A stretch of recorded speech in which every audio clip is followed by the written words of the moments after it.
Fala pessoal do YouTube, estamos aqui de volta com mais uma questão, falando um pouco, mais uma vez, sobre regência verbal. E eu já expliquei para você que a regência verbal é uma relação sintático-semântica que um verbo estabelece com seu complemento. Alguns verbos possuem mais de um sentido, caberá a você fazer essa análise, tá bom? Nós temos aqui nessa questão, vamos lá, em qual alternativa o emprego da regência verbal está incorreto? Então, nós vamos buscar a que está incorreta.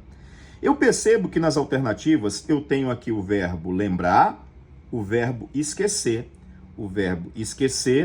e o verbo lembrar. Professor, por que tem essa questão somente com esses verbos? Porque, olha só, a regência do verbo esquecer e a regência do verbo lembrar é a mesma coisa, é a mesma, tá? Vamos lá?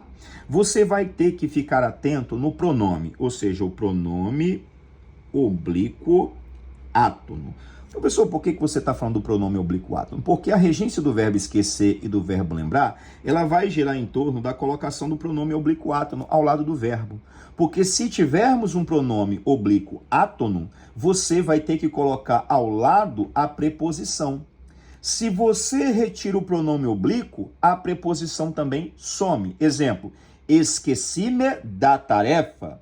Retira o pronome, como é que fica? Esqueci a tarefa. Ok? Esqueci-me das obrigações. Esqueci as obrigações. Então, vamos colocar aqui este conhecimento nessas alternativas e encontrar aquela que está incorreta com relação à regência do verbo. Vamos lá?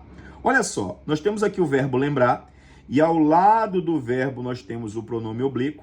E olha só quem vem ao lado do pronome oblíquo. A preposição. Então isso aqui está o quê? Correto.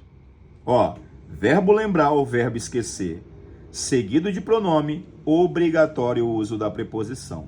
Vamos para a seguinte? Esqueceu de ir. Olha aqui, galera, ó. O verbo esquecer sem o pronome, seguido de preposição. Já encontramos a nossa alternativa incorreta. Alternativa letra B. Vamos só confirmar nas outras? Eu sempre esqueço o nome dos meus alunos. Nós temos aqui o verbo esquecer, sem pronome antes, sem pronome depois, sem pronome antes, sem pronome depois, sem preposição também. Então, essa aqui está o quê? Correta. Agora, vamos para a letra D. Depois do acidente, não lembrava mais nada. Então, olha só, eu tenho aqui o verbo lembrar, não tem pronome antes, não tem pronome depois. Sem pronome antes, sem pronome depois, sem preposição também. Então, esta aqui também está correta, então está confirmado. Deixa eu só passar aqui, lance aqui, ok. Então, está confirmado que realmente a alternativa incorreta é a alternativa letra B. Por quê, professor? Porque nós colocamos aqui uma preposição em um verbo esquecer sem o pronome. Continue seguindo o canal, deixa seu like, até a próxima, valeu, fui!